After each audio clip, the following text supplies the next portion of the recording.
Welcome. We are going to do a session today developing a recreational therapy role in a skilled nursing rehab setting. As Dan mentioned, I'm Brittany Rostek. I'm a CTRS and a certified dementia practitioner. I'm the wellness coordinator of our skilled community called the Willows and of our personal care communities on the campus. I have been with Presbyterian Senior Care for about 5 years. I graduated from Slippery Rock and then did my internship with Presbyterian Senior Care and was able to be hired on as an assistant. And then over the last 5 years, I have worked my way up and have been very fortunate to be promoted several times and just absolutely love working for the organization. And I'm really happy that we've been able to expand to other rec therapists as well, which is where Gabby comes in. Yeah, hi, I'm Gabby Cunningham. I'm also a CTRS and a CDP, and I also graduated from Slippery Rock. I started at Presbyterian Senior Care doing my internship with our individuals who have dementia. And then I was hired in our skilled nursing and rehab as a recreational therapist. And I have been with Presbyterian Senior Care for a little bit over a year now. And Gabby came in during COVID, so you can imagine the challenges that she faced in that setting, in our setting. Yeah. Everybody who came in with COVID, you always hear, well, before this happened or before, and it's hard when you don't know the before. Yeah. But. So some of the goals of the session, I'm sorry if you can't see the full thing, we're going to identify some differences between our traditional activities and the goal-based programming that is recreational therapy. We're going to identify the needs of our residents using a standardized assessment, how we kind of developed that assessment, how we prioritize the needs of the resident, making sure that we're focusing on those certain goals, how we've pulled interventions from evidence-based practice and based them on resident needs. And we're going to learn how to evaluate and document effectively for goal progression and effective communication across all the interdisciplinary team.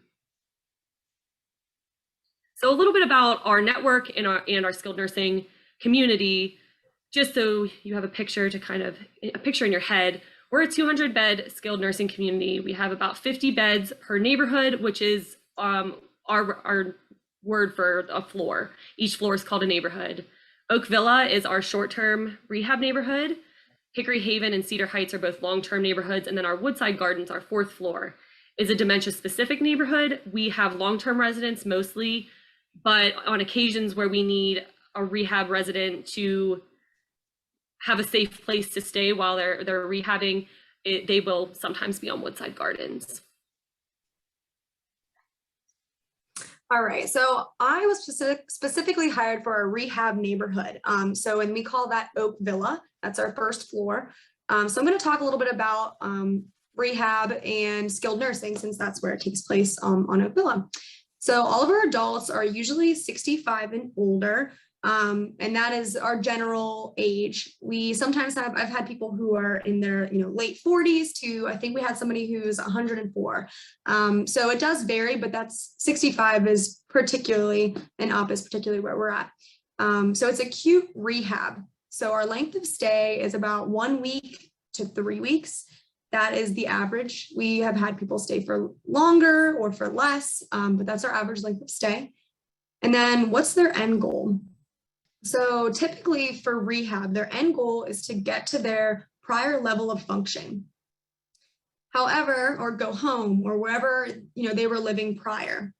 However, sometimes with coming to rehab, they might end up having to stay long-term. And then what do we see? So typically we're getting people from the hospital. So we're seeing post-falls, which would come with surgeries like hip replacements, spinal fusion, different fractures, maybe from a fall. We often see UTIs.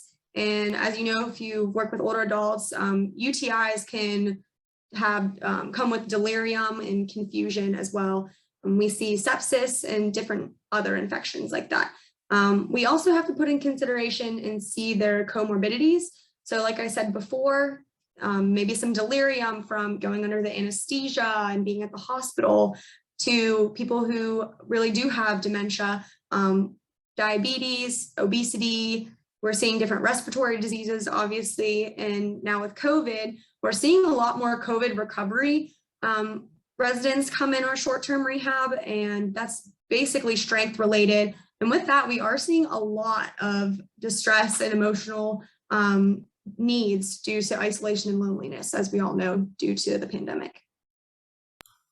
And I apologize, I can't get this little bar to go away. So I'm sorry if that's in the way.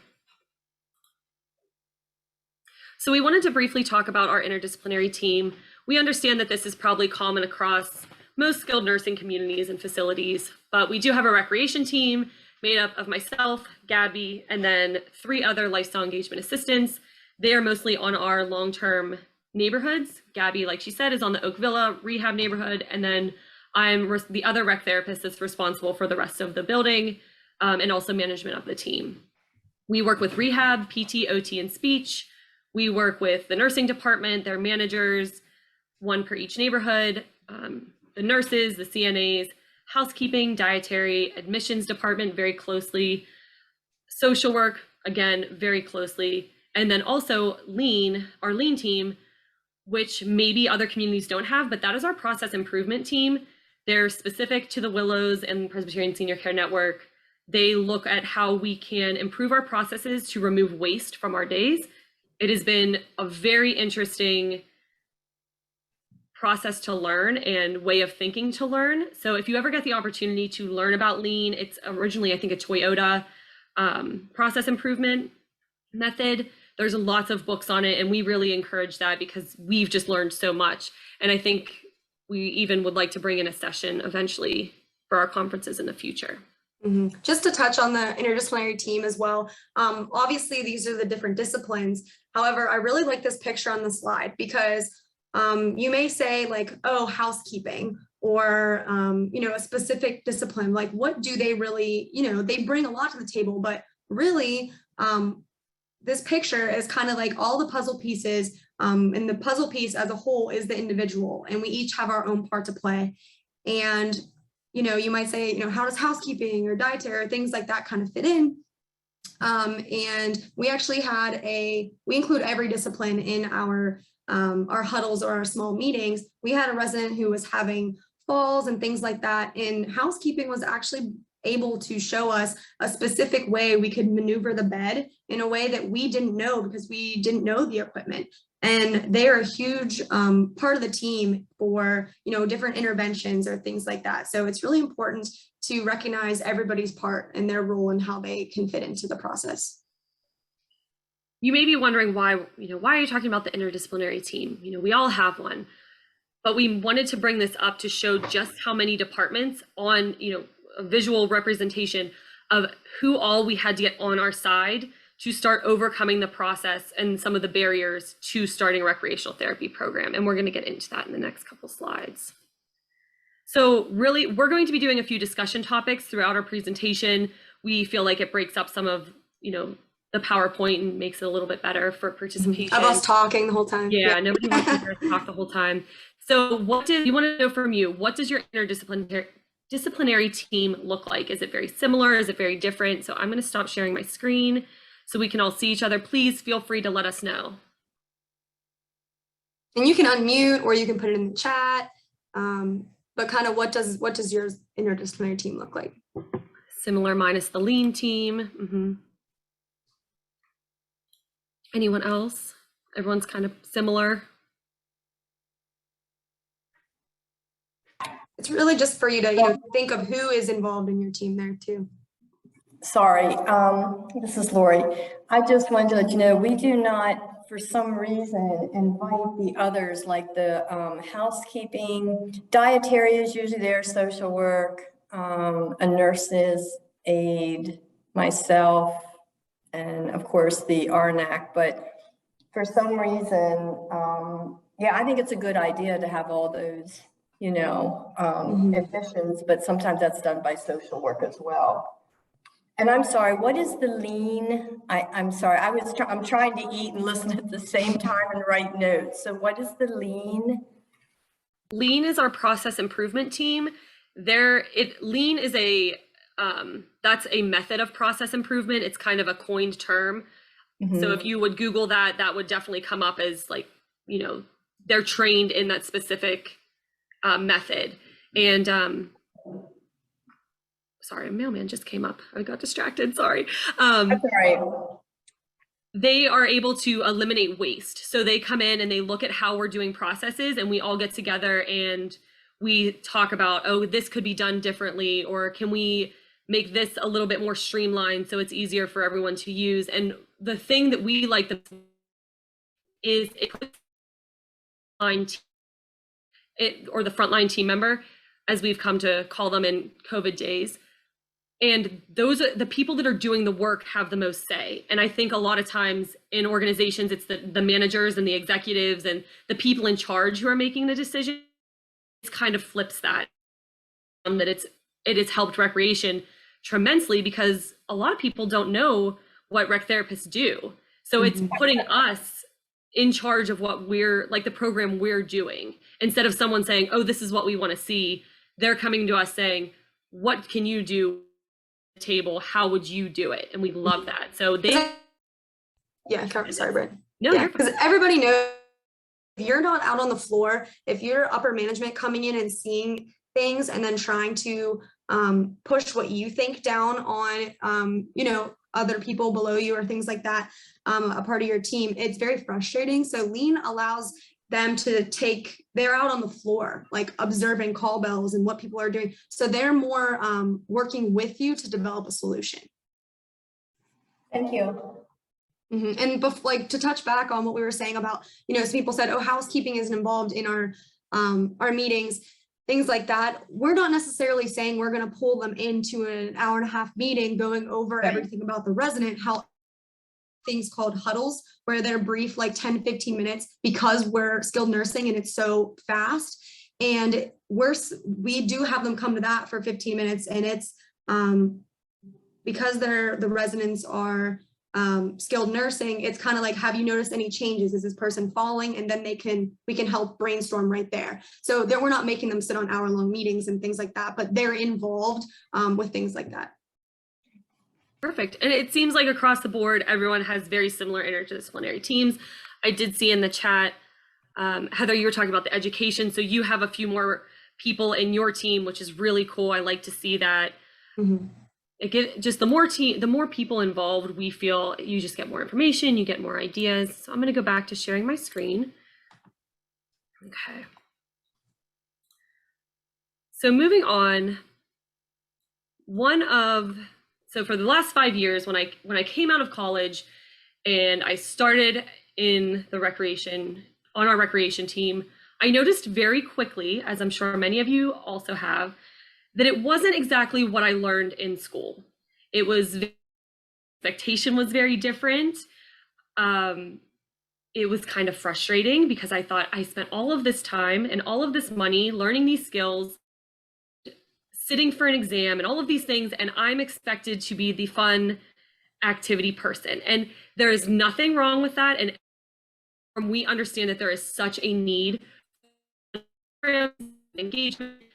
There's a time and a place, but I felt we were really missing the mark by not providing those extra therapeutic-based interventions. So for the last few years, this was our typical role. It was doing the assessment, which is standard MDS questions, making sure coming up with a calendar, groups and social events, which on Oak Villa being short, many of those residents didn't attend them anyway. Their focus was to come in, get better, and go home. They did not care about bingo. They did not care about our, happy hour social. They just wanted to focus on getting better.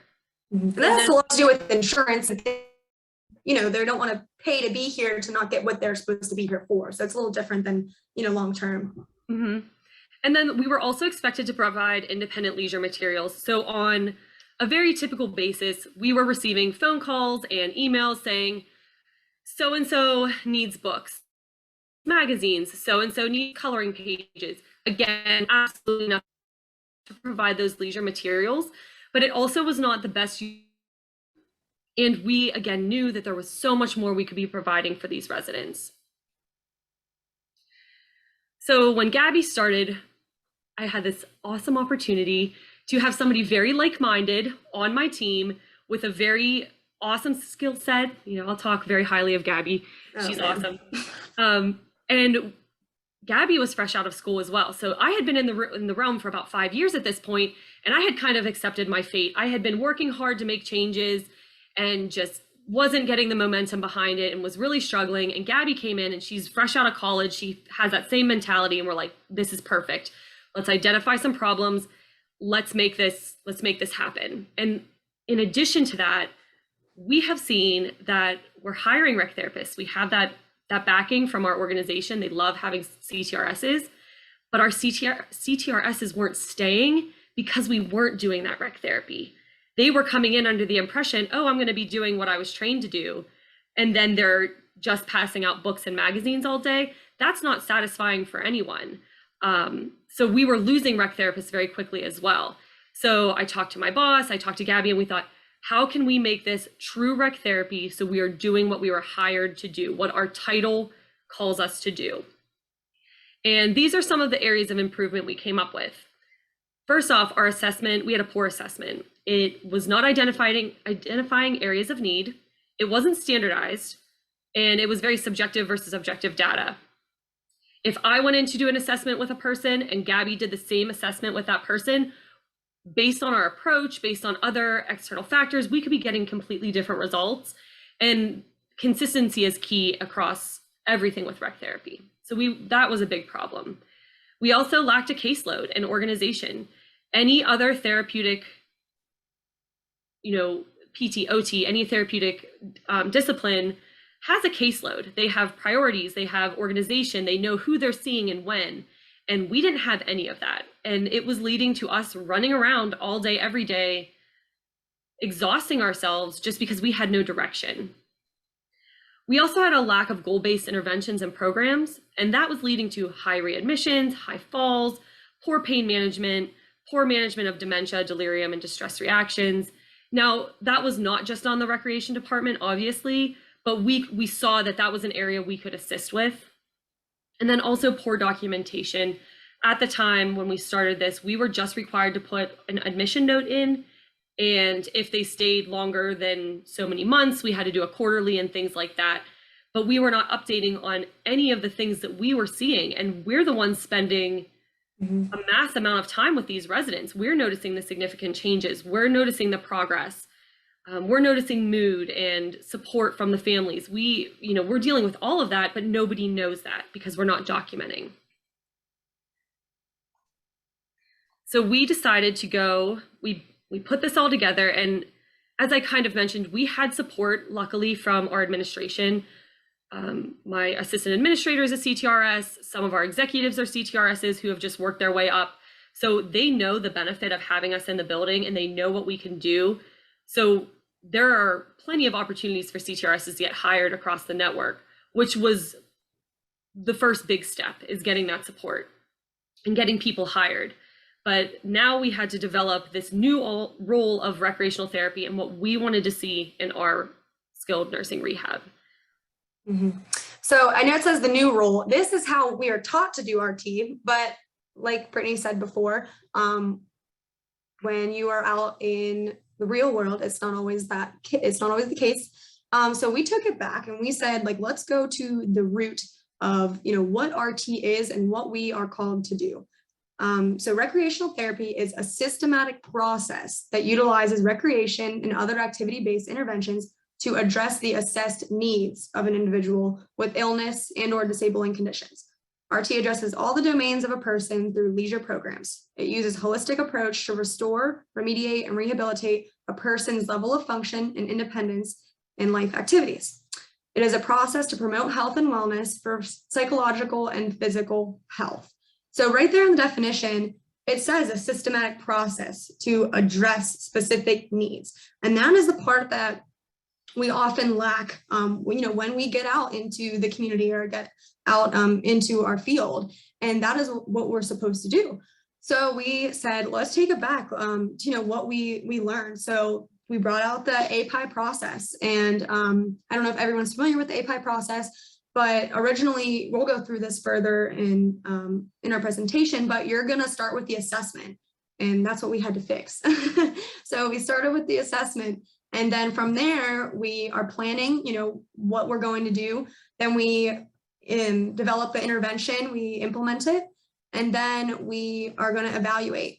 And recreational therapy, the focus areas are cognitive, social, emotional, and physical.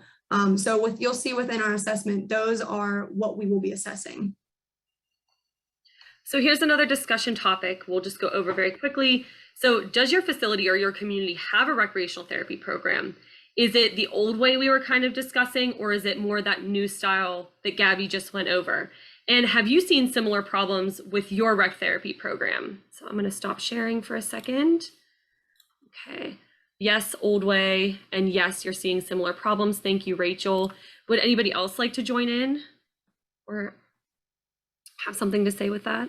Unfortunately, yes, it's the old way. And because recreational therapy could not get off the ground, and we do have households, but now, because we have another facility now, because she's not a CTRS and doesn't have any experience in recreation, all of a sudden there's a new nurse taking over, and she wants to call me activity director, and I'm like, you know, and it's frustrating. And I mean, I'm almost ready for retirement in a couple of years. Now I learned old school, understand, but everything else is pretty familiar, except for that APIE. I never heard that until I had an intern one time. I thought, what is that? I know it, but not under APIE. So I'm just frustrated. I'm about ready to come out there and shadow you guys, but it's just very hard because they're not, unfortunately, this is a very, very good place to work. They're up on everything else, but for some reason, I hear you. It's like we have to get books and we have to do this, and we have to do that. And how can we, you know, because we're a household model, you can still have recreational therapy in a household model. Anyway, I'll stop talking. We completely agree, and we understand how frustrating it is. I'm not going to tell you it was easy. Yeah. Yeah, it was definitely not easy, and it seems like it's similar across the board. Everyone is saying that, you know, it's kind of that old style. Leanne's the only CTRS. Yeah, Leanne's doing 300 people. Oh my God, but she's still doing it. Great job, Leanne. Outpatient. Provide leisure activities on an individual basis. So you're doing sessions, and you have 5 CTRSs. That's great. Katie, only rec therapist in your building. Yeah, so it's definitely a challenge and not easy to overcome. And this is something, and we're going to get into it, but it's continual, like over and over and over again, having to educate people and things like that. So that's kind of what we're going to go over next. Learned the PI similar back in 83 and 87, been using it ever since. Perfect. I love that. I'm just glad to see that you're trying and advocating for yourselves. That's the step one, and that's what we're going to get into. But it is frustrating for sure. Yeah, definitely. And again, that's why we lose a lot of CTRSs, because that's not what they want to be doing. And honestly, if I didn't have the support of Britt and her boss, who's also CTRS, they kind of did pave the way, and for years had been doing, you know, explaining what RT is and explaining the benefits of it. But yet, even still, we still have to do it every day. So we're not trying to come off, you know, like we're not activities, but you'll see, we really advocate each and every day for the profession. Yeah.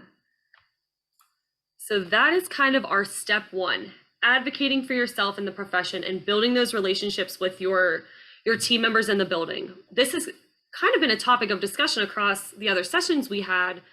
I can't remember which one, but I know we were kind of discussing this on how to build relationships with the other teams and the interdisciplinary team. And what we found worked was continual education. Like I said, I have done PowerPoints. Gabby created these beautiful handouts and signage that she put near her office. And we had handouts that we gave out during huddles, and you know, we went to the rehab department meetings and educated them. We educated admissions, we educated the social workers. I mean, we went to every department and really outlined what we were doing and kind of what set us aside from those traditional activities or recreation, and reinforced, hey, this will definitely help with this. We're here to help, but we can be used for much more. And then with the leisure materials, instead of everyone calling us nonstop for those books, magazines, coloring pages, things like that.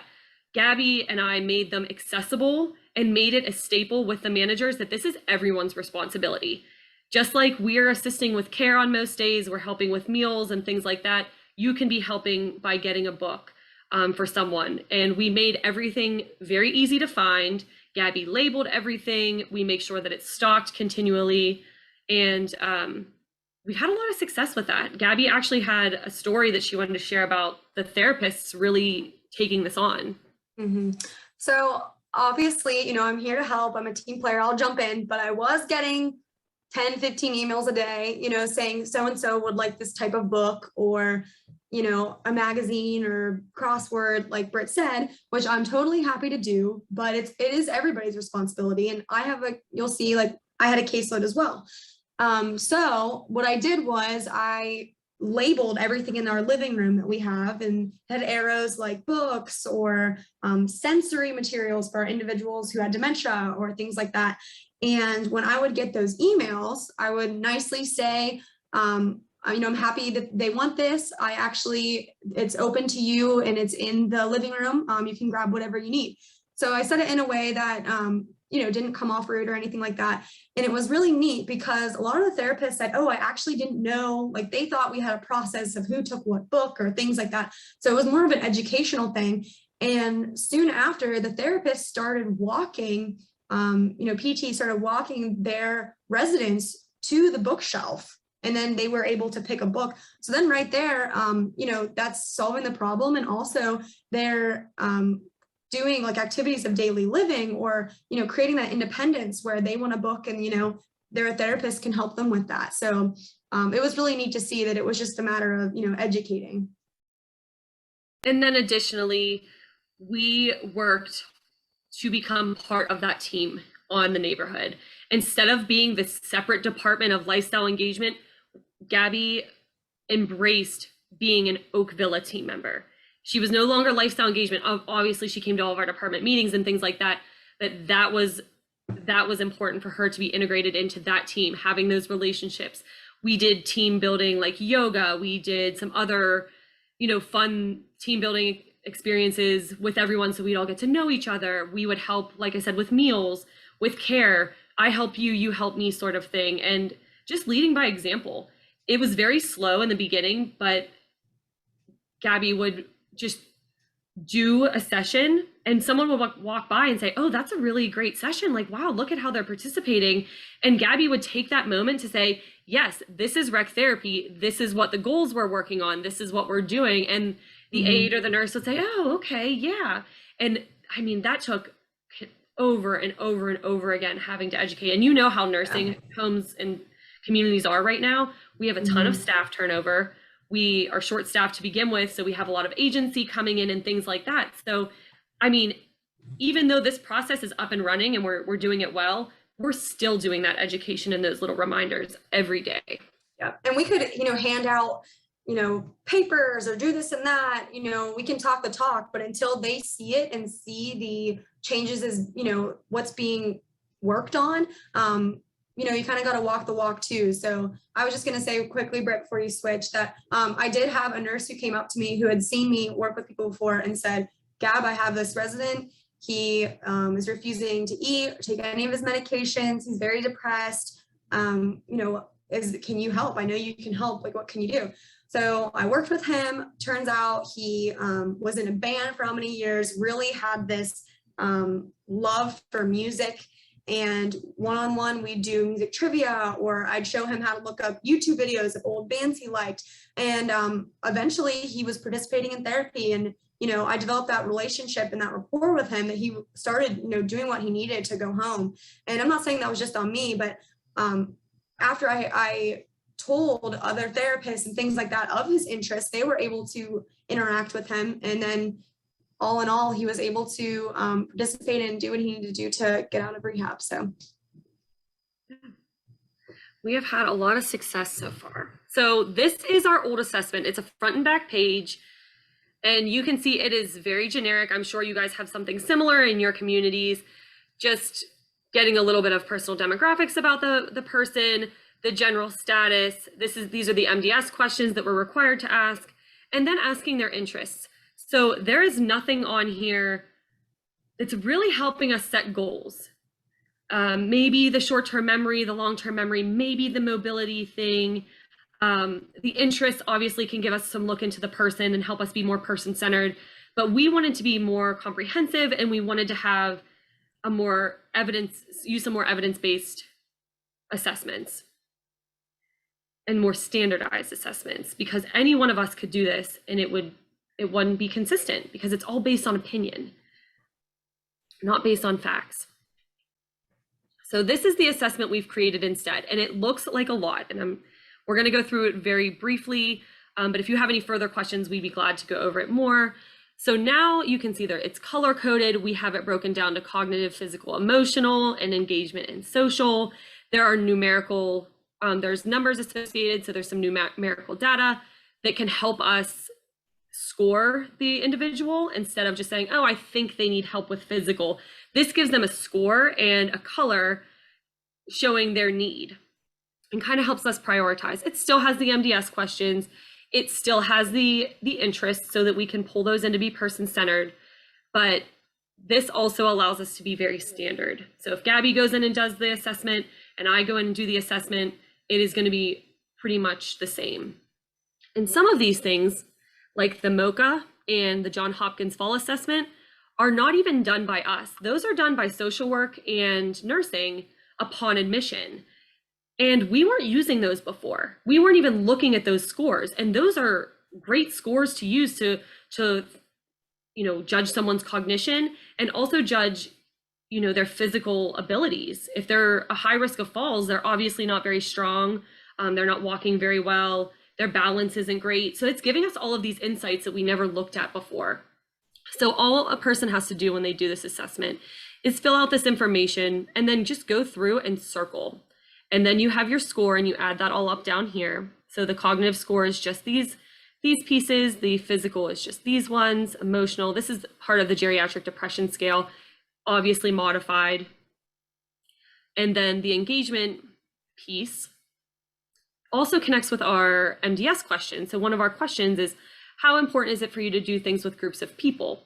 If they say it's very important, but then they also say that they don't do any groups anymore and they don't do anything independently, we know that that's an area we need to work on. That's something they really enjoy doing, but they're just no longer doing it. So that's important. So how we want to have another discussion, how are you assessing? I know we had kind of talked about it in the chat. Some people noted that they have made their own assessments. So how are you guys doing your assessment, and do you feel that it is comprehensive enough to create rec therapy program?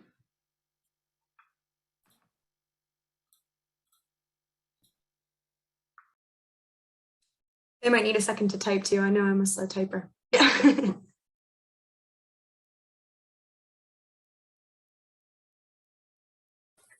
Well, Brittany, I know I'm still using the typical kind of general assessment with the MDS and everything like that. Thank you for sharing, Amanda. Anyone else? So this says, my assessment is the one the company created. I don't think it's comprehensive enough to create an actual rec therapy program. My assessment includes not only the MDS, but also the barriers to participation. Oh, I like that too. Leisure preferences. So they're kind of similar, absolutely. Do you feel that it would be helpful to have those numbers associated in those scales to kind of make those judgments a little easier when you're trying to prioritize? Heather was saying we encourage students to learn and use standardized assessments as well as agency-created assessments. Yeah. And that's why we put those standardized, the MOCA and geriatric depression scale and different things within that. So that way we were pulling accurate data. But we'll get into how, we actually prioritize it too. And just, I really encourage, we are using an assessment that was provided to us. It's not great. We add in our own information that we gather that's important, but not necessary. In the VA, they're working on a standard assessment. Okay, at least that's progress. That's great. We have different cognitive tests. used on a needed basis, primarily for the doctors. Yeah, corporate assessment. Okay, so that's pretty much the same for everyone. And I do encourage, I would have never thought, as many times as I looked at the MOCA, or as many times I didn't even know about the Johns Hopkins fall assessment until we really started digging in there and seeing what we needed to come up with the program. And why not use what's already being done? There's no reason to reinvent the wheel. There's no reason to reassess when these nurses who are trained to do so, and these social workers who are trained in the MOCA, they're doing it. So it's great to use it. Okay, I'm going to share again.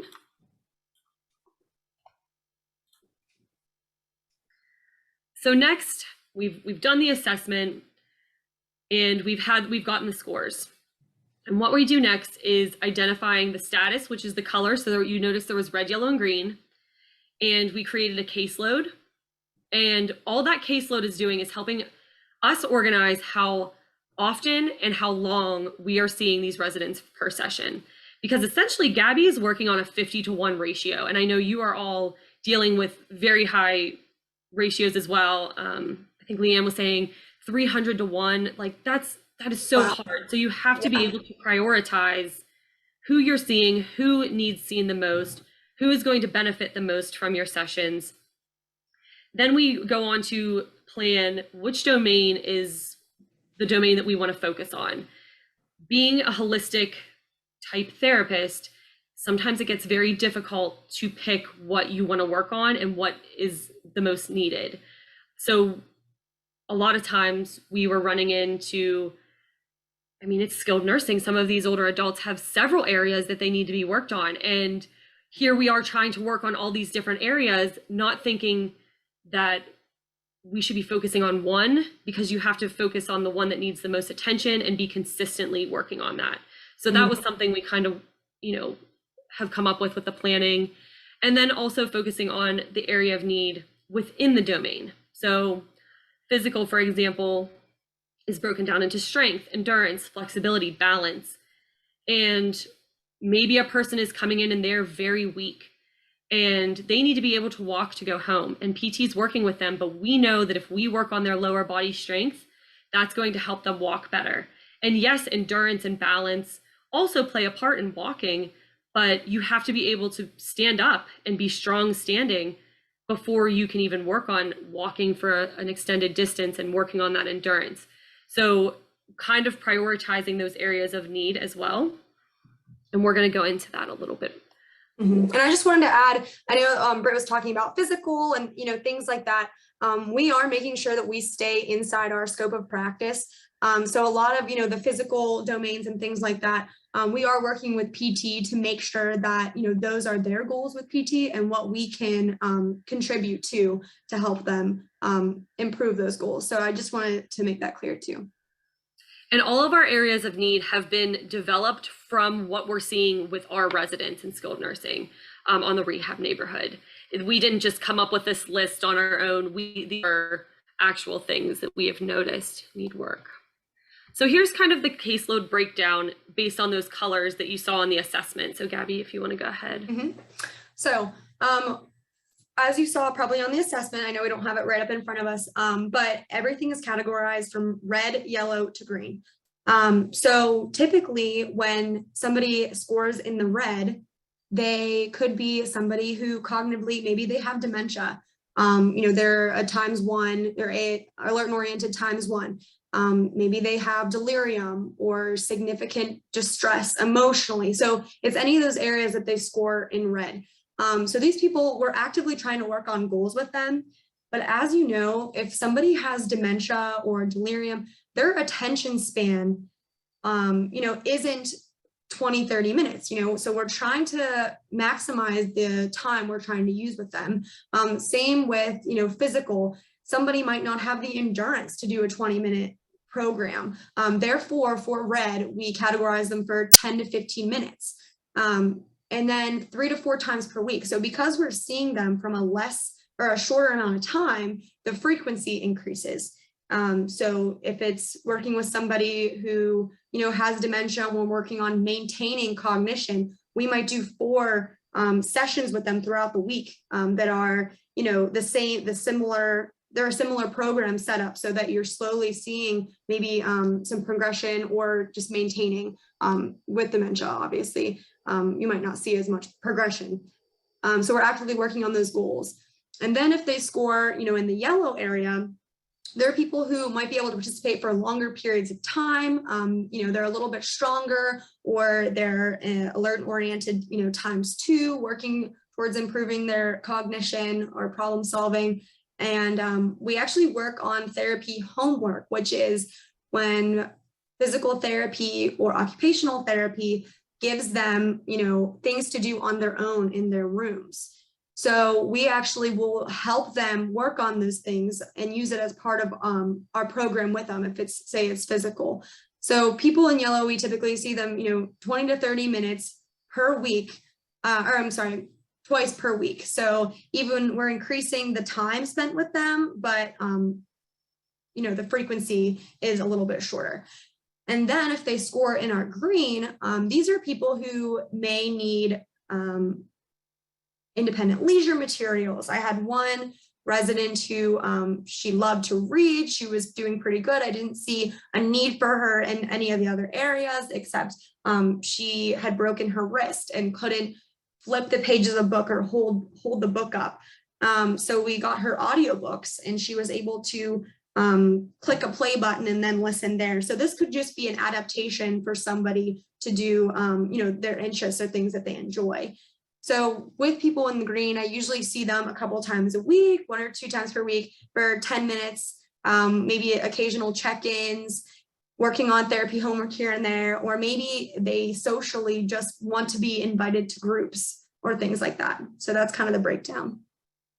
And when we do an assessment, because it's broken down into physical, cognitive, social, emotional, a person may be yellow in physical and cognitive, but green in everything else. So they're mostly, if they scored, you know, yellow in 2 of the 4 categories, we know that they are a yellow, and that's their frequency. And then we know that those are the 2 areas of priority that need to be worked on.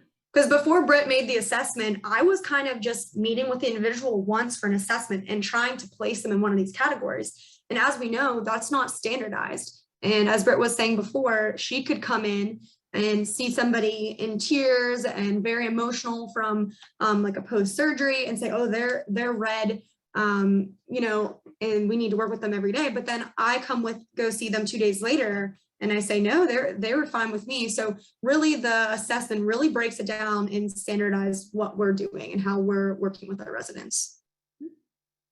So this is just a sheet that we use when we're building the caseload. And this is taking all the information from the assessment and putting them into their category and just helping keeping everything in one place, because the more disorganized you are, the harder it is. You're wasting time, you're wasting effort. This was just our way to keep it kind of, you know, clean and organized. And this also allowed us to create focus groups. So we understand that a group setting is still important in the rec therapy world. You can't just do one-on-ones all the time, but we wanted to make sure that our groups were still hitting goals and were still benefiting the resident. You know, they weren't just for fun, they had therapeutic value. So if you had several people in yellow that were all physical in their area of need, and they all like to be social, Gabby could pull them all together and do a session if they were all available and kind of treat everyone at once. So this is kind of helpful in that way too, because instead of having to look at every assessment individually, it has everybody on one sheet, which is nice. And it was good to pull people from the same category, because if you have people who are in all levels of red, yellow, or green, you know, they all have, you know, different needs. And it was easier to pull maybe, you know, 2 people to work on, you know, a physical or things like that who are both in yellow, rather than having people who maybe want to do the session for 20, 30 minutes to be able to withstand that, and then trying to incorporate people who were in red who maybe needed more of a one-on-one with a lesser duration of time. So taking this to the next step, looking at the area of need, and this is another quick way that we can focus on what the person needs and quickly identify what we need to be doing. So for example, this is like our physical chart. And if the person needs to work on strength, Then we go and use our professional judgment. We use the assessment. Is it upper body gross motor? Is it lower body gross motor? You kind of just go across. And so say it was upper body strength, upper body gross motor. These are some of the interventions we use typically to, to improve that resident's outcomes. And each one of these interventions has an activity analysis or an intervention analysis already prepared. So again, making sure we're consistent across our department. If I would go in and do a session, if Gabby was off, and she has it written on the session outline, which we'll get to, that she's been doing upper body resistance training with this resident 3 times a week. She has that already outlined, and I know that if I take the intervention outline, I can follow exactly what Gabby's doing within reason. Obviously her approaches could be a little bit different, but I can be consistent with what she's already working on. And this is just kind of the breakdown on what we work on in the physical domain. And that is the same with the cognitive. We have found that language, memory, problem solving, and attention are some of the biggest areas of need with our residents. And then I'm obviously not a language expert, speech pathologist, anything like that, but we do know that language is broken down into form, content, and use. We're able to kind of identify, if we're working on language, we want to make sure we're doing an intervention from each one of those areas to make sure we are hitting every aspect of language. Same thing with memory. We want to be doing interventions that not only hit short term, but also are working on that long-term recall. Oh, and I meant to mention, I'm so sorry, that if you see one of these interventions and you are not sure what it means, the title is foreign to you, please write it down, and then we will have a moment where we can explain what we're doing in that intervention and things like that. Mm-hmm. Social, same kind of setup. In relationships, there's 3 types of relationships: romantic, family, friendships, community. This is kind of what makes up community, teamwork. These are the aspects of teamwork. So we want to make sure we're focusing on what that resident needs. I'm thinking of, just off the top of my head, there was a situation that Gabby had told me about with a husband and wife. And when the husband would come in and visit, and she was able to use this, they were really struggling they were running into some issues with their relationship. That was their romantic relationship.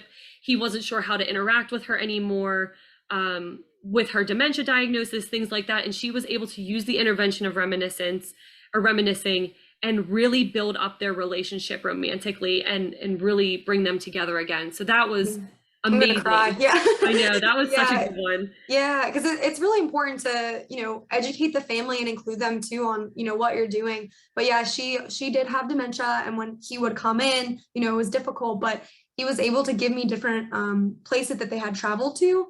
And I would use a system to bring up these virtual tours of that, and we would go through them together. And her eyes would like draw to something. So, do you remember that? Do you remember when we were there? And things like that. So it was just really beautiful. It was very nice.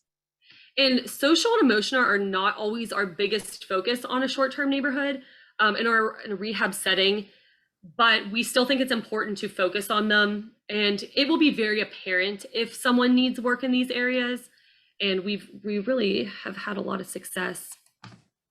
With emotional, the areas of need are self-awareness and kind of management of emotions. We have mood and feeling as self-awareness, our mood and feeling being how you feel internally or how the resident feels versus the expression of how they're portraying that feeling. And we want to work on both of those to make strong awareness and emotional intelligence. And then management is managing those negative feelings and those positive feelings. Again, this is a balancing act. And if someone is really positive and they're agreeing and they just have a great they're really emotionally great and well, we want to still work on that. We don't want that to go away. So we're going to embrace that. And, maybe we're going to give them the Good News Network, or we're going to give them a gratitude journal. We don't have to really work with them on that because they're already great. But we know how important that is to stay positive, and we want to encourage that. So those are just kind of how we broke this down and how we kind of built our program. And then something else to mention is our sensory programming that we kind of pull in with other interventions. We don't necessarily have a sensory specific program, but we use these interventions, I should say, with our other programs. So aromatherapy, hand massage, guided imagery, weighted blankets, the For Real lifelike pets, sound machines. We do have a sensory room we're really fortunate to have. And then also when it's appropriate, virtual reality, we have had some success with that. So I just wanted to make sure that we touched on those briefly as well. We use a lot of this with distress reactions, which we're going to go into a little bit later. Yeah, so we're not saying, if somebody has pretty significant dementia, we're not trying to work on really progressive goals or things like that. But sometimes it is just a matter of helping them deal with their distress and things like that. So that's kind of where we come in to really assess, the need. And maybe it is just, playing music and giving a massage, or just making them feel comfortable and safe with you. So, we are talking really about, goal oriented, but really maybe in that instance, their goal is just for them to feel safe and calm at that moment. So that's where sensory really comes into play, I think. Okay, so we have a move break here, and I'm going to stop sharing my screen. I'm going to check the chat really quick. I see I had a bunch of people. Everyone's saying they kind of have some sensory boxes that they use from Montessori teaching methods. Very cool. Yeah, that's nice. Families connecting. Thank you, Amanda. Thanks, Amanda. Kathy, at the VA, we lose our credentials, we lose our job. There's a lot to go through, sorry. You have your own care plan library so that our assessment answers help provide opportunities in supportive sensory category. That's awesome. Very cool. Yeah, that's really neat. So if everyone just wants to take a minute, stand up, stretch, run to the bathroom, the code phrase, as Dan put in the chat, is RT skill. Write that down. We're going to use that for the Survey Monkey later. We're a little over halfway with the session. We'll give everybody a minute. Does anybody have any comments or questions while we're waiting?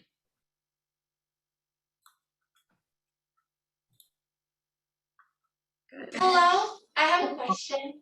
Yes, Karen.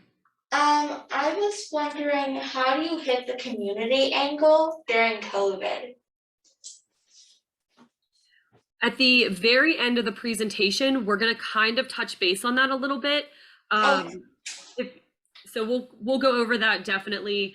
It will be a challenge for sure, especially during COVID, but maybe we can give you some ideas that can help you overcome that barrier. Okay, thank you. Yeah, we're going to talk about how you can apply it to different settings. But I feel like our setting right now was skilled nursing, and then we'll get into how we can portray this to other settings, such as community. And Kathy, I did see your chat. The slides will be available for you. And if you would like us to, I'm more than welcome to share our documents as well. I think it's beneficial to just have that as a reference as you're building your own therapy department and things like that. So we will add those to the website, and I will put that up at the end. They will be a downloadable page that you can save and edit. Brittany, I'd also like the your slides on the domains and interventions, how you had those split up. There, everybody. Britt put a lot of work into those. We both did. Hey, you're welcome. I think you girls do a really good job. In fact, I'm just thinking to myself, how old school I've been, and I'm wondering how to take a refresher course in many things, because you get stuck. I mean, I've been doing things probably the way I did them, I don't know, 30 years ago. You can join as a matriculated and non-matriculated student. You can always take a college course as a non-matriculated student, and doing so you can get CEUs for that too. Yeah, it's a I feel like sorry. No, you go ahead.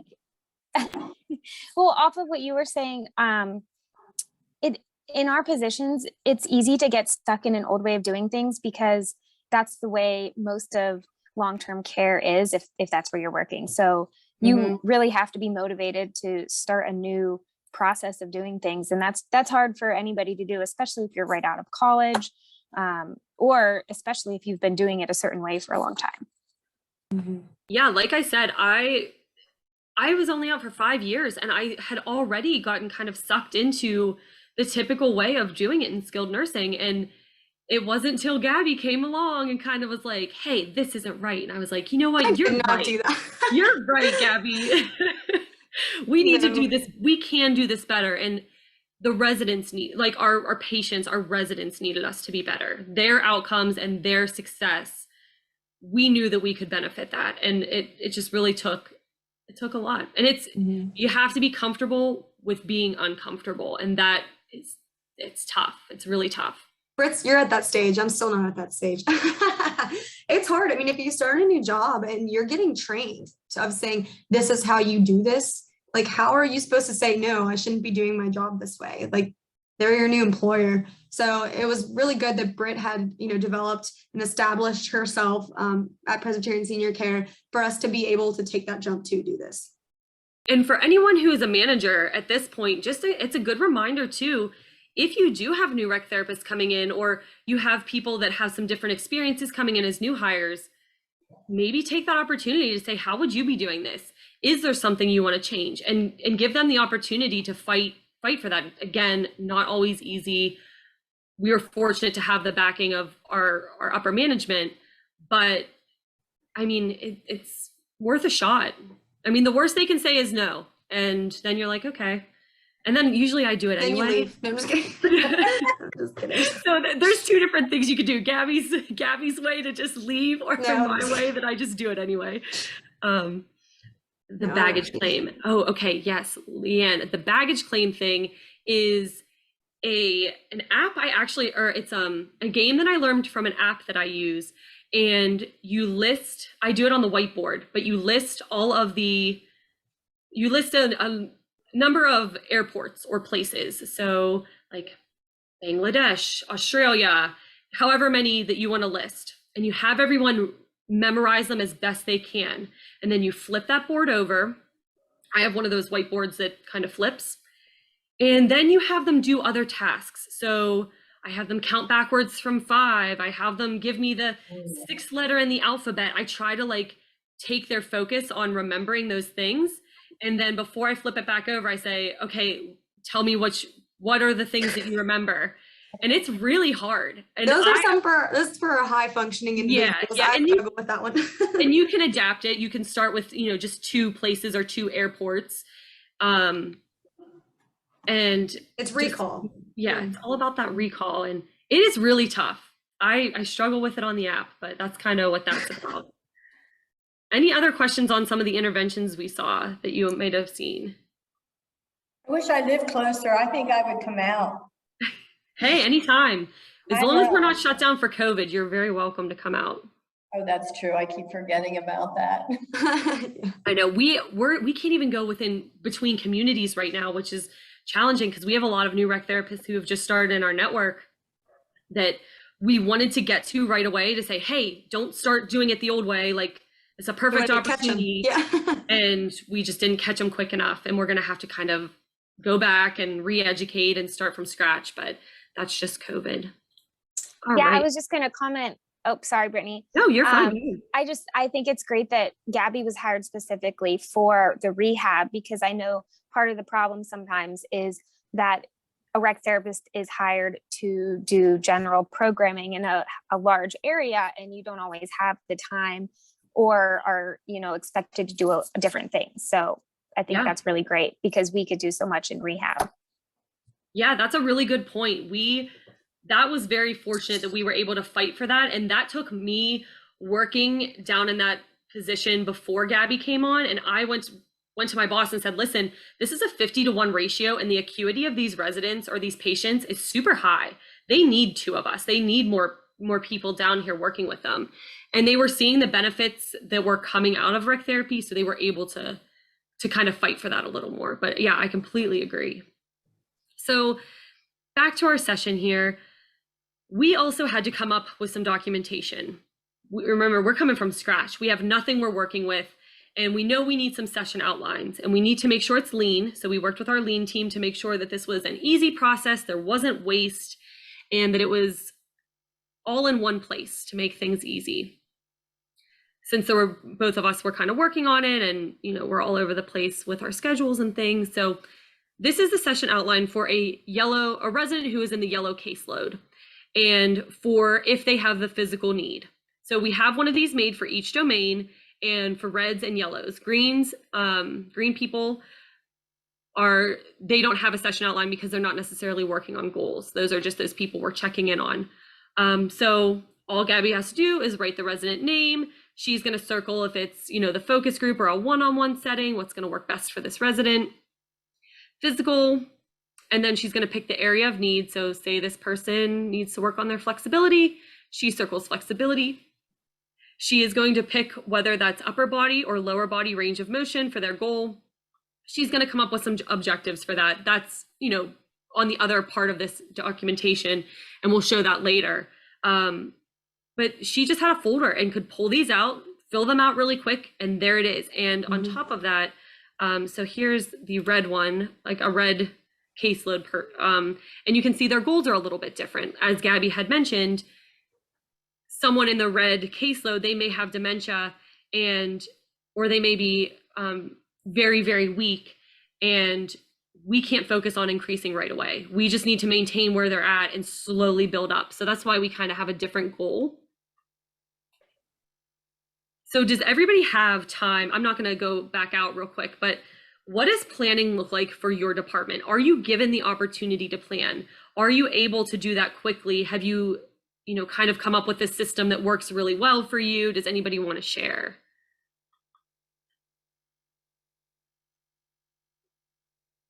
I'm gonna watch in the chat. I'll talk in the silence real quick, but yeah, before Britt made, these breakdowns of, with physical or working on endurance or what we were doing, I was just coming up with this, in my mind, trying to do it, which just made it difficult and more work for me because I was trying to really individualize every single person that came in rather than just being able to pull a sheet and really focus, on their area of need. Not saying I didn't, put their interest into it, which comes later, but it's hitting that specific goal first and then bringing those interests in. Absolutely. And so Leanne shared that she gives her aides a fair bit of time to plan in their day. And if you fail to plan, you plan to fail. And that is very, very true. I like that. We do love that. I'm a huge planner. If you couldn't tell from the way I run this, run this ship, big planner. And I think it's so important to be able to come in and quickly put a plan together because we just don't have a ton of time in our day. We're seeing so many people and it's just so essential to have that down. We're given time, but our focus is expected to be more on diversional groups versus therapy. Okay, interesting. Okay, let's move on. Oh, more.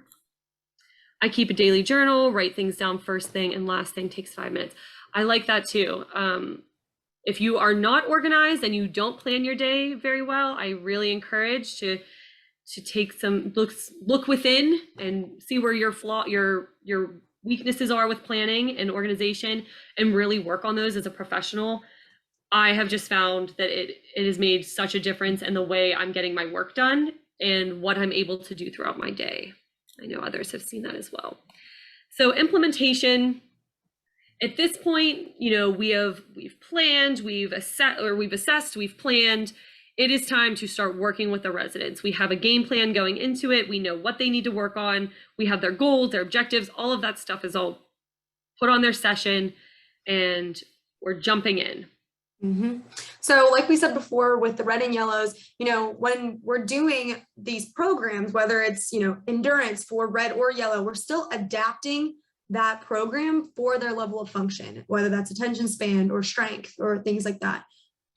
Also approaches. We all probably know how important your approach is with the resident to develop that rapport and that trust, to be able to get them to do therapy with you. I mean, it's new to them too, hitting the goals with a rec therapist, but it's a little bit easier when in skilled nursing because, you get new people and you can act like this is what we always have done rather than more with our long-term where we have to kind of introduce it.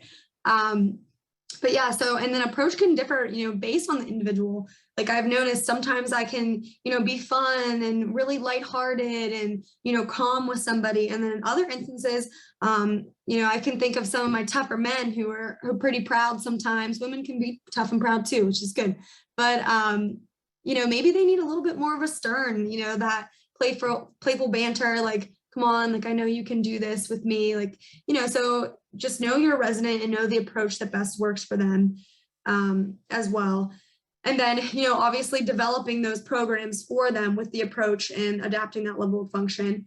And then is it one-to-one or is it a focus group? So we ask in our assessment if they like to be around other people and things like that. So you can add that in, but also you need to know, will that person succeed more if it's just one-on-one?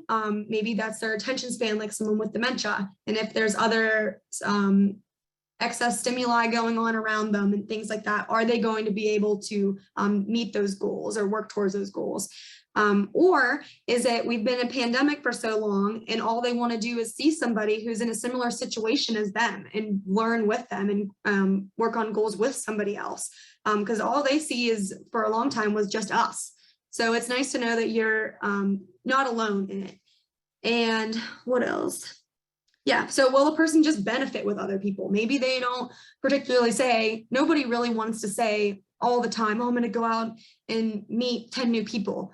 That's scary, but sometimes if you develop that rapport, you're able to, push that person a little bit to say, hey, come with me and just check it out. I think you'll like it. And maybe you start with the small group. So it's just important to know your residents and know what's best for them and how they'll meet their goals.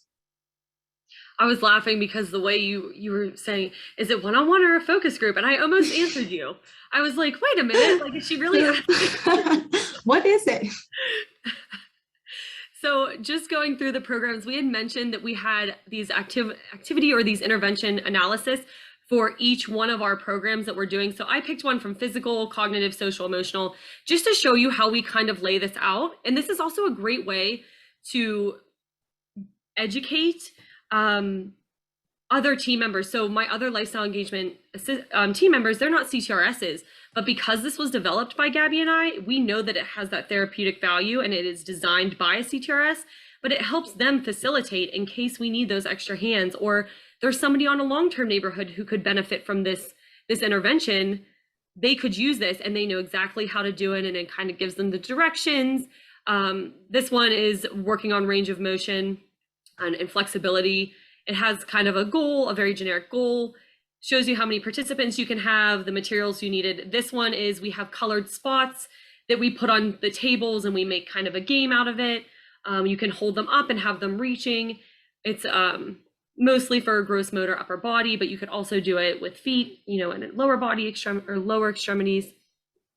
And then also, so you can see here that it's green and yellow. So this is more appropriate for those higher functioning residents, and then someone who is maybe in the red caseload or has some lower functioning, it can be adapted for them as well. Mm-hmm. Tracy, I saw in the chat, sorry, Britt, that you said that you were able to redo the schedule to make the topics more vague, so I can individualize the activities for the patients. That's kind of what we did, because we had direct things, but then we were finding, we weren't individualizing them or doing what they needed. So that's kind of what we did, where we started making them more vague so that we can choose, obviously, what their area of need is. Definitely. So this is one for the cognitive domain. This is called Give Me 10. It's kind of focusing on language, and you have, it's kind of like categories. So you would have name 10 foods, and you can make this kind of a competition with other people. You can do this one-on-one, either way, and there's ways to adapt it. You can have the resident write these things out, or you can write them out. Sometimes I do it on the big whiteboard. I do a lot of whiteboard games in group settings, so that's great. This is a social intervention called All About Me, kind of helping peers relate to one another through conversation. It's, like I said, the social domain gives you the materials, how to do it for someone in the green and yellow caseload, and how to do it for someone in the red caseload category. And it's really nice. Again, it is taking a lot of our thought and it's making it very easy for us to just grab this and do it, because our days are busy and boom, boom, boom, we know what we're doing that day, and then we can individualize it. And this is actually can be done just with a questionnaire, or this can be done by a board game. I've seen it done both. So that's kind of fun. Emotional, this is one we're probably all very familiar with, guided imagery. This is kind of how to manage those negative emotions. Relaxation, kind of deal with those the anxiety and stress. gives you all the materials you need and also the script. So it tells you how to do this. And then it also gives you the script. So all of these intervention analysis and activity analysis are put together in this nice little binder that anybody can grab and anybody has access to, which is just absolutely beautiful. And Britt does all that work. That's good. So are there any approaches or adaptations that you would use for some of those interventions? I know I went through them very quickly, but are there even some interventions that you all use that you have found very successful that you would love to share?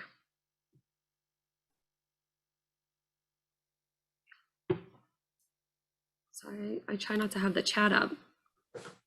Oh, this is exactly how I wrote my policies and procedures 20 years ago. Oh, love it. I'm glad. That makes me kind of feel a little better. Yes, Dan.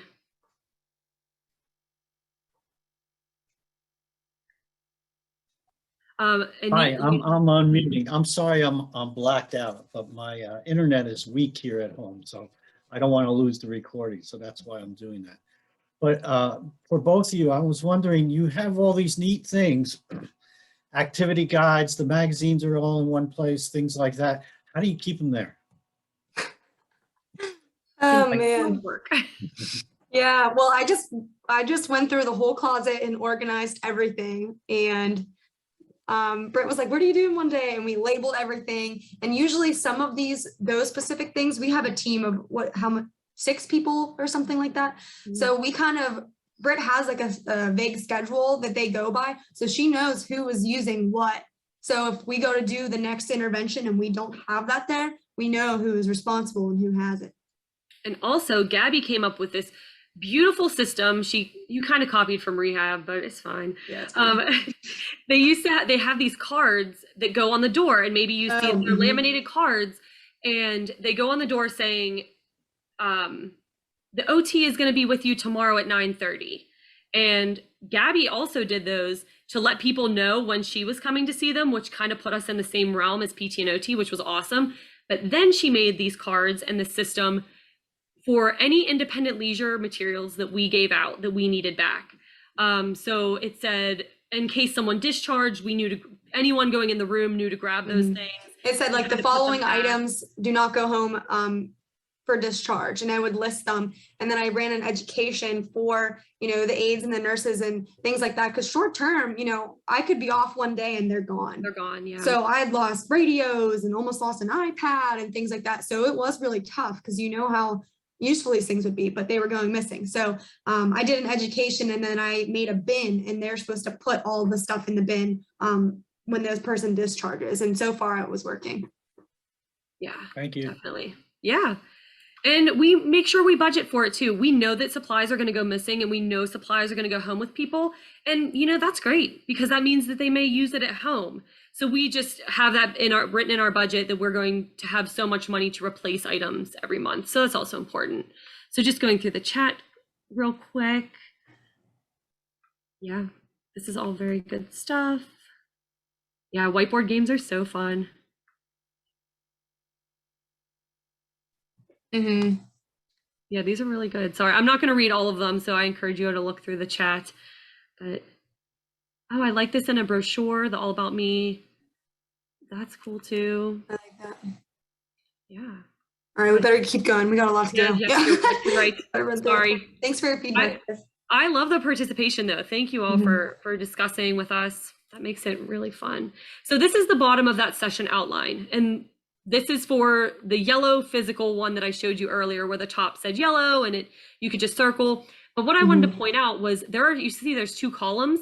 That is because there are supposed to be 2 sessions for a yellow caseload person a week. So it's all right in one place. Gabby and it also helps keep Gabby on track, or myself on track. If we have one side filled out and it's Thursday, we know that we need to get another session in before the end of the week with that person. And like I said, it keeps everything in one place.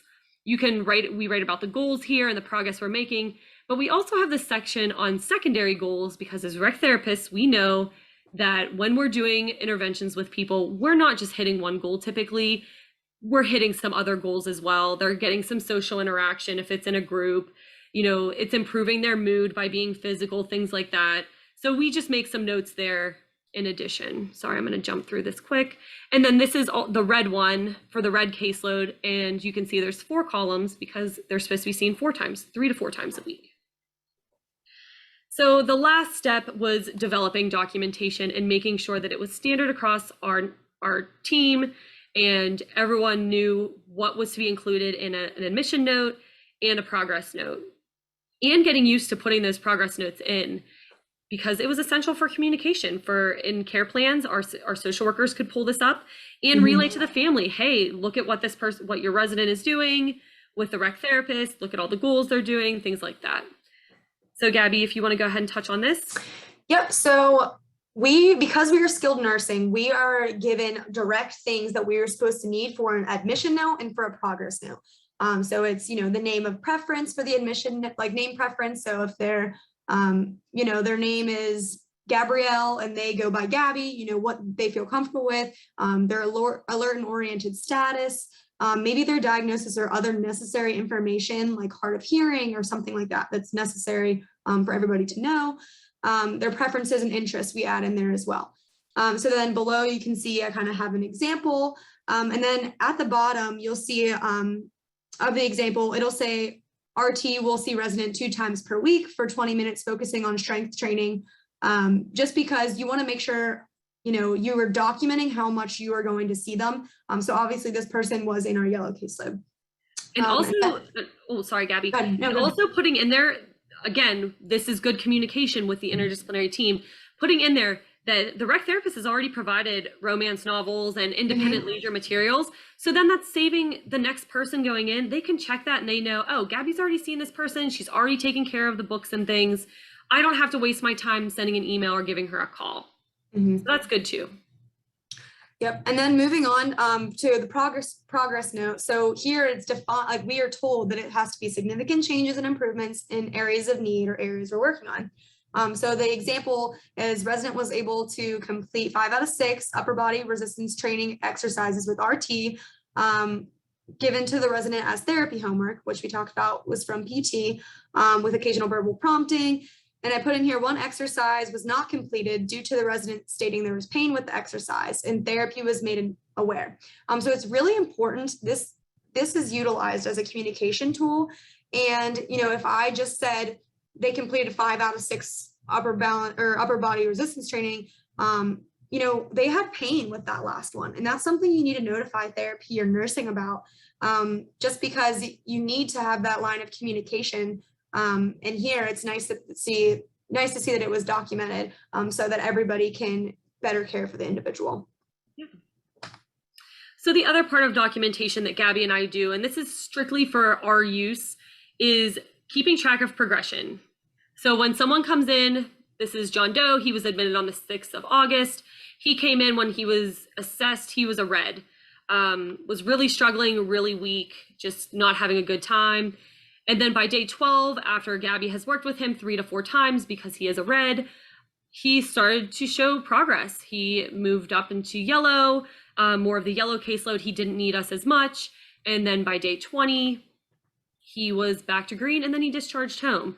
So it's just a way for us to kind of see, okay, progress is being made. And then in this case, just another example, admitted, came in kind of in the yellow caseload, had a fall. Had a UTI, confusion led to a fall. They needed some extra TLC. They needed some extra sessions with us.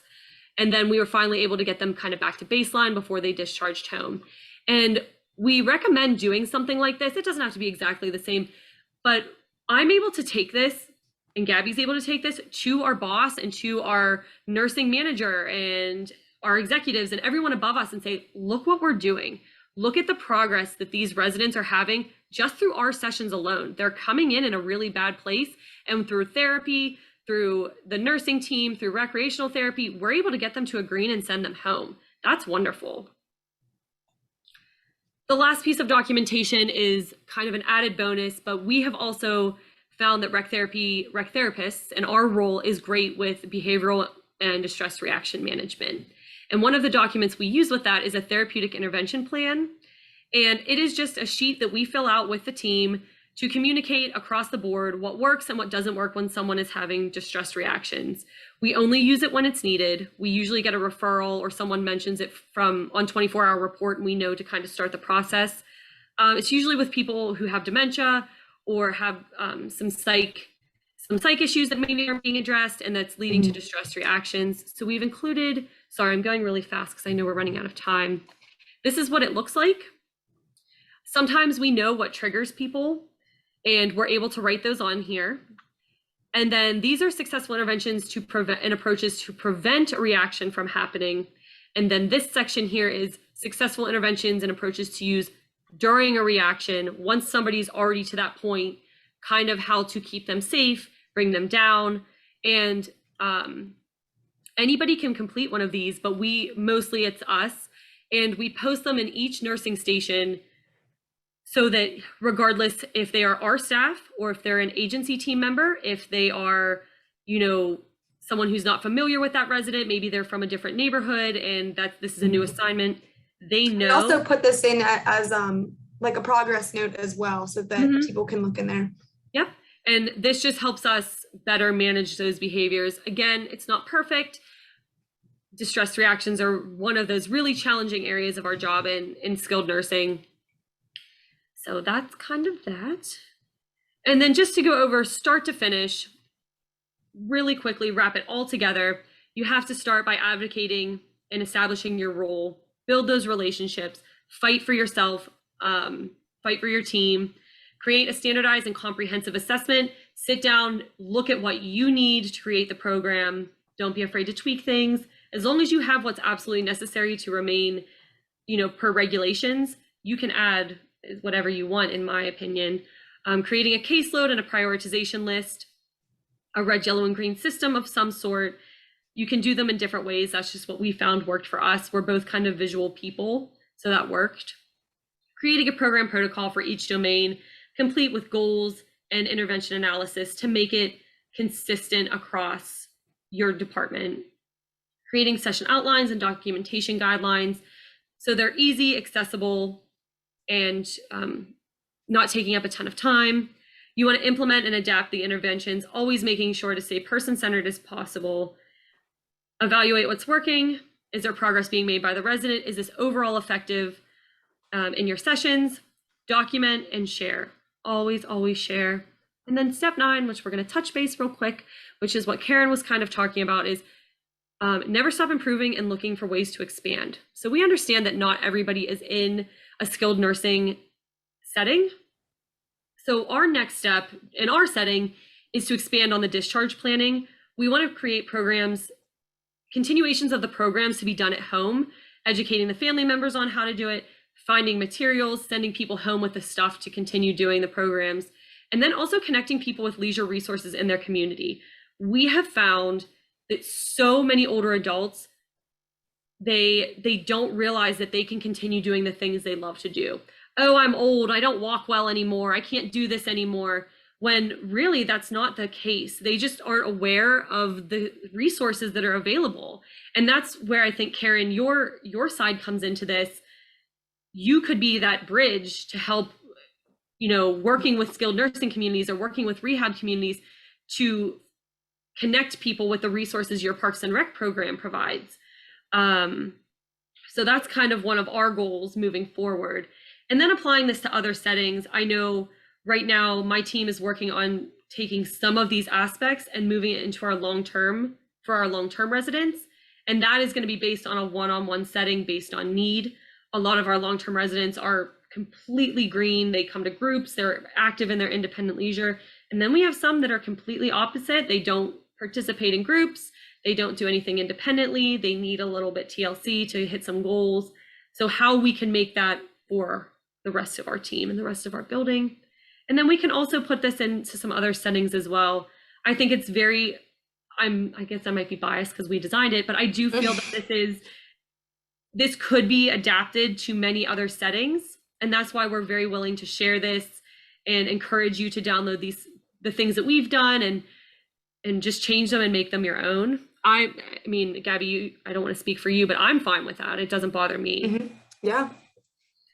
And then I'm going to stop this. We have any questions? And I see There that were some in the chat going on here. Yeah, and I'm so sorry. I know we're at 1:30. We tried to be quick. We had a lot to go over. If any of you need to jump off and would like to email Gabby and I separately, give us a call, anything like that, please do so. The Survey Monkey is up just in case you have to jump on, jump off, but we will be on to answer questions.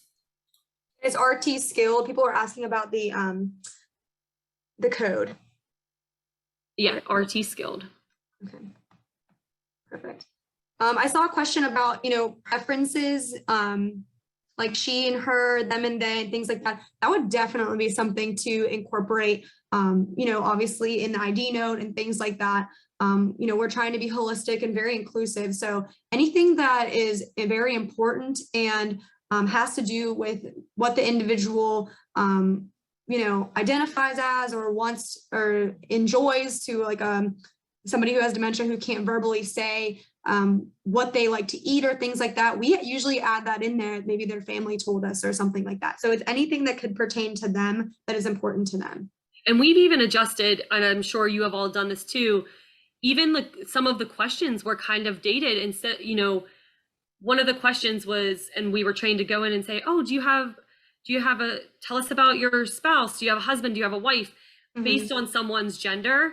And, we know that that's not appropriate and that's not accurate. So going in and saying, do you have a partner? Do you, changing that terminology and making sure that that's very inclusive. So we've done those little tweaks as well.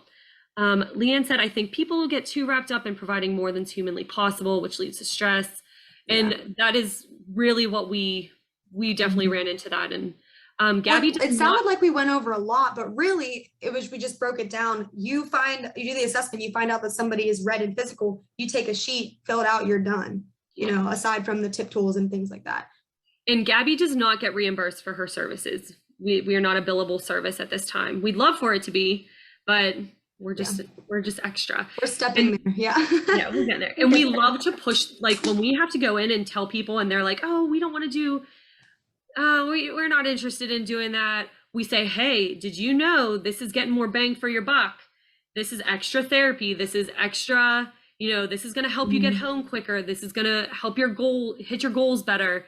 And then they're like, oh, okay. Yeah, I have some people who I do a sneak therapy and just act like it's fun stuff going on. And then there's other people where I give them the whole rec therapy spiel and they just love to be a part of it. You've got to read the room. I see everybody really likes the tip tool. I will make sure to include that in our download section as well on the website. Please feel free to use that, tweak it, make it your own. We did a huge education across our community and people look for that now. It's really helpful. It's across our entire network. That's a tool that we use. Please, we got the code. Thank you, everybody. Yeah, thank you so much. Yeah, sorry. I want to echo that. Gabby and Brittany, I think somebody in one of the chats said passion and purpose leads to good programs, and I think you just provided us with one. So thank you so much, both of you. Thank you. Thanks, Dan. Thank you. And thank you everyone for attending. I hope you found this lunchtime session or the session at lunchtime useful. The code phrase, as we have said, is RT skills. The Survey Monkey site is in the chat box, or you can just copy it down from here. Don't try clicking on the slide, it doesn't work. And we haven't found a way around that yet, but it's the same Survey Monkey site for all the sessions. You just pull the session out from the drop-down menu. It's worth 1.5 NCTRC credits for everyone. And as I've said before, at the end of the live sessions, I'll be summarizing and sending everyone out a summary of their credits earned.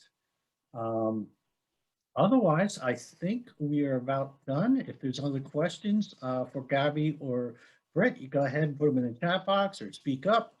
Otherwise, we're done. But I do want to remind you, tomorrow we have an evening session, 5 to 6:30 with Vicki Pittner, finding your superpowers during difficult times. So this is a must-see for you guys. You're going to need to bring 2 sheets of aluminum foil, about 12 by 12, and I think it's a couple rubber bands or sticks, something like that. It's on our website, the TRVI website. what the materials you need are there. And also, I think Britt will be publishing and providing the slides under the presentation header or the download section of that website. Absolutely. And I think Karen, was it Karen? I think got off, but she did have that question of how we would overcome this with COVID in the community. And I don't know if we got through the COVID part of it. That is definitely a tough spot, but I don't think she's on anymore. Because I was going to ask how any of you would overcome that with COVID. Yeah, we've been doing a lot of one-on-ones, especially, in skilled, not particularly long-term, but, and then we try to pull people for focus groups here and there, but that's about it.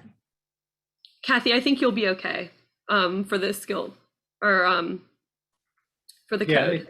I think It's close enough for rock and roll. Don't worry. So grouping in small groups. Yeah, that's how we have been also. Absolutely.